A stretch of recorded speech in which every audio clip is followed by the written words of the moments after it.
I'm Ashley, and I've been trying to ride my horses a lot this spring, but this week I looked at the forecast and this is what I saw: rain and wind, and we were actually at risk of a major spring storm. Now, I don't have anywhere indoors to ride, so when I saw this, I decided to try a few other strategies. So these are the things that I decided to do when I saw that this was going to be our forecast.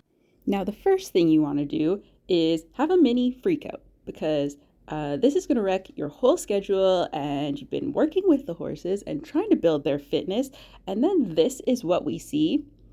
Number two, refresh the weather app multiple times and hope that maybe what you're seeing isn't going to be as bad as they say. You know, Environment Canada isn't right all the time, so maybe they made a mistake. Maybe it'll miss us. Maybe we'll just catch the bottom of it. Number three, when it does actually start to rain and the wind picks up and the weather just turns overall gross, pout. Look out the window and wish that the rain was gone. Long for the days of riding in warm, bug-free spring weather. Number four, review your riding schedule. I guess if I can't ride Thursday, Friday, Saturday, Sunday, I could ride maybe Sunday, Monday, Tuesday, or maybe Monday, Tuesday, Wednesday. Next, remember that you still have to go do chores. So go outside in the rain and gauge, is it actually raining a lot? And then see that it is.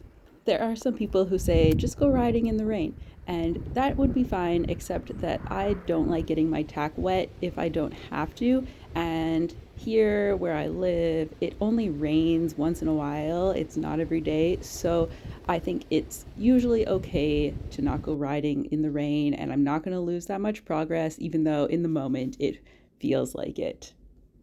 The other challenge of riding in the rain is that I don't generally blanket my horses. They are soaking wet, as you can see, and they look mostly miserable.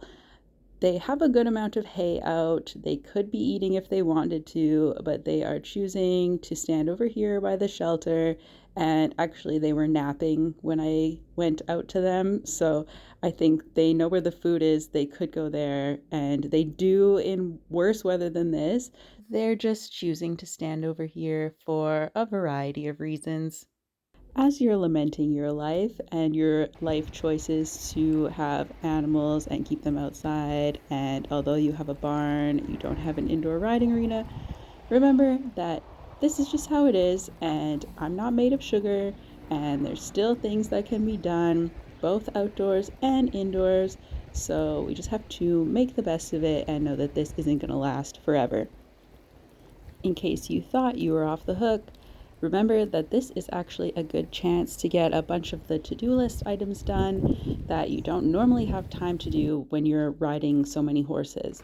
So refilling the feed bins and cleaning up the barn, sweeping, taking out the garbage, and of course, tack cleaning is always there.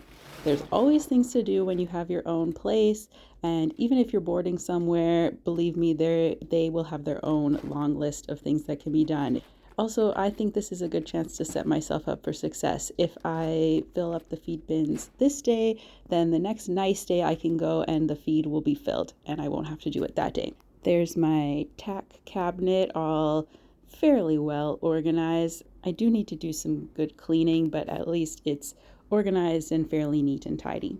The rain is also a chance to give the small pets a little bit of extra love, because some days if I'm in a rush, all they get is a pat as I feed them, but on this day they got a few extra scratches and cuddles. Back at home, it's a great chance to do sort of a mid-season check-in. So I had set my riding goals at the beginning of the year, and as we've been ramping up activity, I run out of time to think more than 1 to 2 steps ahead. So this is a chance to see where I'm at, what kind of new and fresh ideas will keep things interesting for me and for the horses, and where am I running into problems that maybe I need some new resources. My last piece of advice for when the weather is poor and you can't ride your horses is to accept that sometimes it is okay to just grab a good book and curl up on the couch. There are times when we need to push through and we need to be driving hard after our goals, but then there's also time for rest and recovery, and that's just as important. And this is what the next day looked like. Yes, May 15th. Why? Because Saskatchewan. We love it here. If you like this video, please subscribe for more videos like it and with my horses, and I'll see you next time.